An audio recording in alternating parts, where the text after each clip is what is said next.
Muy buenas y bienvenida, bienvenido un día más a la píldora formativa de la semana.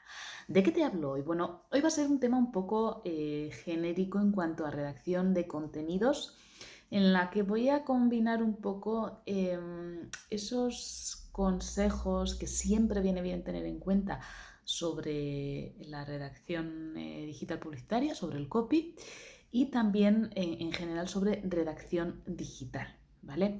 Para que cuando redactes tus contenidos lo tengas en cuenta y todo esto que te voy a contar facilite tanto la lectura de los contenidos que tú crees a tus clientes, pero también la comprensión y también el hecho de poder enganchar, ¿no?, de alguna manera a tus clientes para que sigan leyendo, para que compren, se descarguen un archivo, bueno, la acción que tú quieras que hagan, que al fin y al cabo es el objetivo del copy, ¿no? Cuando escribimos un contenido con estas técnicas de redacción digital publicitaria.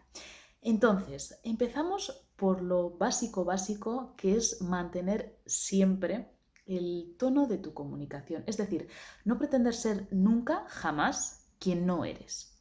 ¿Y esto cómo se consigue? Bueno, pues siendo natural. Y es que me pasa muchas veces, ¿no? Que me dicen, Noelia, es que yo no soy creativa, no se me da bien escribir. Quizá no se te dé bien escribir, quizá no seas creativo. Pero muchos copies tampoco son creativos. Los creativos son los publicitarios, los publicistas. Ellos sí tienen esa creatividad, pero un copy web, no tiene por qué ser creativo. Lo que tiene que saber es, lo que tiene que entender bien es quién es su cliente e incluso el cliente de su cliente. Para poder dirigirse a él, para poder entenderle, meterse en la cabeza de esa persona y poder transmitir los mensajes de manera que los entienda tal cual queremos que los entienda. Y para eso no podemos pretender ser otra persona, utilizar términos o expresiones que emplean otras empresas de la competencia, por ejemplo. No, tenemos que ser nosotros mismos, tenemos que ser naturales y expresarnos de la misma manera que nos expresaríamos si tuviéramos a esa persona delante, que es lo único que no tenemos cuando estamos en el entorno digital. Salvo que nos comuniquemos por Skype o por Zoom, pero si no, cuando alguien entra a nuestra web, nosotros no podemos estar con esa persona para, de alguna manera, bueno, pues tratar de aportarle esa información que no podemos darles de la misma manera que si la tuviéramos delante, ¿no? Que es lo que sí que podemos hacer cuando tenemos un negocio físico. Entonces, ser natural y escribir de la misma manera en la que nos comunicaríamos si lo tuviéramos delante es básico. ¿Por qué? Porque si luego ese cliente realmente está interesado y, por ejemplo, nos llama por teléfono, nos contacta o nos viene a ver a la tienda porque tenemos una tienda física y resulta que de la forma en la que le hemos tratado en la web o en la que él se ha sentido tratado en la web llega y es totalmente contraria o no tiene nada que ver, el chasco que se lleva puede hacer que pierdas esa venta, con lo cual no merece la pena pretender ser quien no eres. Así que mantén tu tono de voz. Eso para empezar, y sé coherente con él. Se trata de que seas tú. Es lo único de verdad que te diferencia de tu competencia. Porque como digo muchas veces, hoy en día la rueda está inventada y es muy difícil que tú tengas un producto que no tenga absolutamente nadie más. Puedes tenerlo, pero también tienes que saber comunicarlo, también tienes que saber transmitir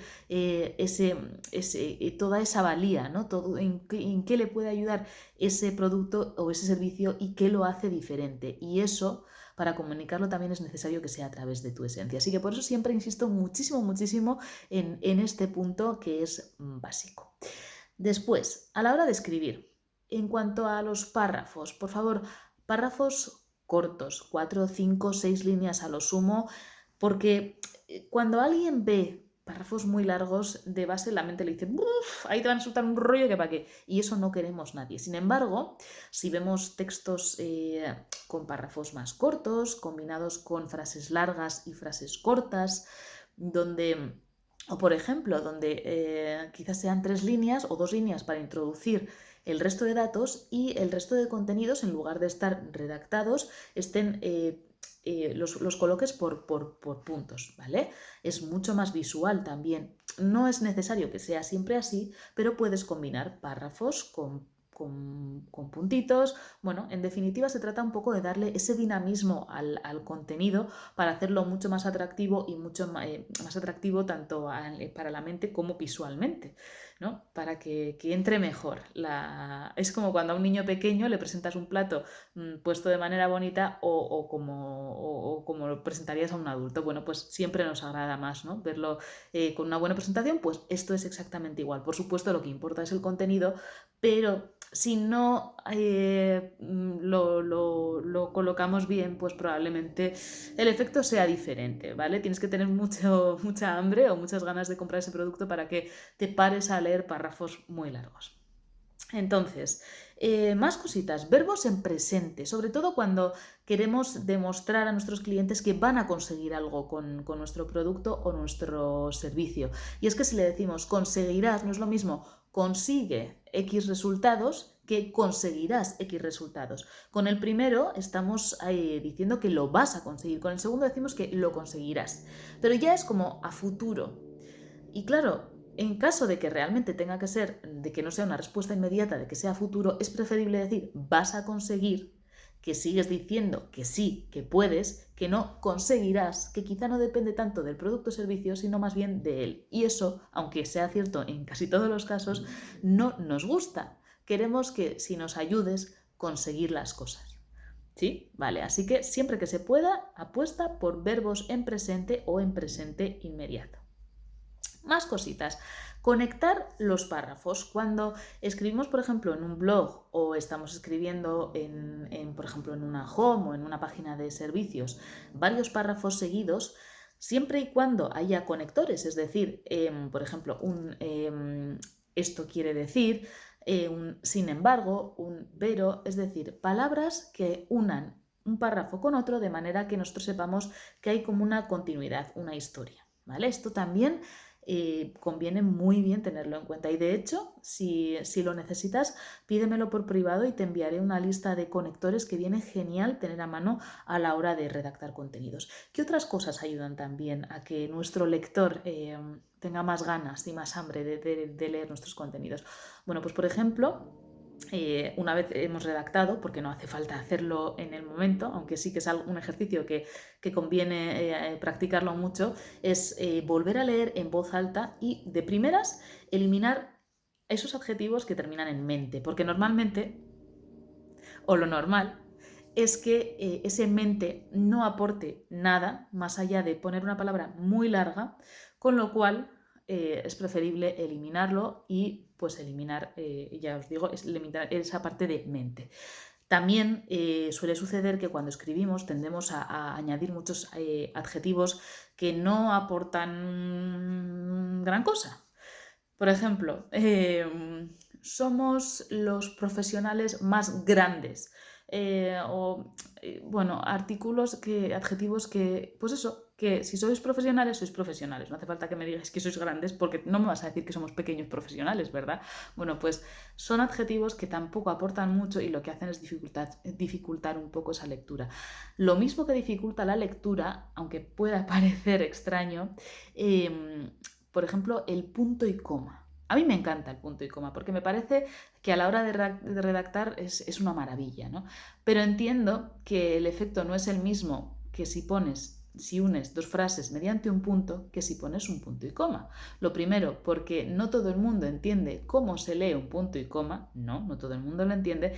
Y lo segundo, porque es verdad que puede, en la mente del lector, puede hacer que lea la frase como más de corrido y de repente se encuentre algo perdido. Así que es preferible el punto antes que el punto y coma. Esto no quiere decir que no haya que ponerlo, simplemente que a la hora de revisar tengas en cuenta si realmente se entiende o no se entiende, dependiendo también un poco de tu tipo de cliente. Y por último, los anglicismos y los tecnicismos. Si los vamos a poner, si estamos convencidos de que los queremos poner porque creemos que nuestro público los entiende, perfecto, no pasa nada. Pero si tenemos la duda de si lo van a entender o no lo van a entender, es preferible o una de dos, o traducirlo al castellano, al castellano o al idioma que utilices, o explicarlo. Es decir, tú puedes decir, por ejemplo, para redactar un email, es decir, un correo electrónico, ¿Vale? Eso sería un ejemplo. Es verdad que alargas algo el contenido, pero tú le estás dando una explicación a tu cliente sobre algo que quizá no entiende. He puesto un ejemplo muy tonto porque hoy en día el email yo creo que lo entiende todo el mundo, pero si yo me dirijo, por ejemplo, a personas de la tercera edad, pues puede que no lo entiendan, puede que no sepan qué es un email. Con lo cual, siempre hay que tener en cuenta, primero, nuestro cliente y también eso, ¿no? Su grado de nivel técnico o a nivel de tecnicismos. Y esto además sucede mucho porque, claro, es como si vamos al médico, ¿no? Y nos empieza a dar una explicación sobre el problema que tenemos con sus términos, pues lo más probable es que no lo entendamos. Entonces, si eso nos lo traducen, si nos explican, es mucho mejor. No hace falta explicar con parrafadas, simplemente se trata de hacer un resumen breve de lo que quiere decir eso o incluso mostrarlo a través de imágenes o de vídeos, algún apoyo que tengamos. Y hablando de apoyos, y ahora sí ya termino, también vienen muy bien todo el tema de cifras, de prueba social, de datos, de estadísticas, por ejemplo, si se ha hecho una investigación de los resultados que se han obtenido.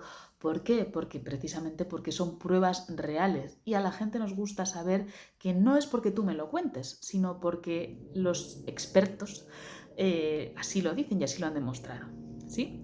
Así que bueno, espero que esta píldora formativa de hoy te haya servido. Si tienes cualquier duda, me encantará saberlo. Si quieres aportar algún consejito más de estos básicos a la hora de redactar contenido tanto digital como de copy, pues será un placer. Te leo en comentarios. Espero también me gustaría que me comentes si alguno de estos consejos no lo sabías o si no los tienes en cuenta pero lo vas a tener a partir de ahora. En definitiva, que te espero en comentarios y que si te ha gustado, pues será un placer que lo compartas para que llegue a más gente. Un beso y hasta la próxima semana.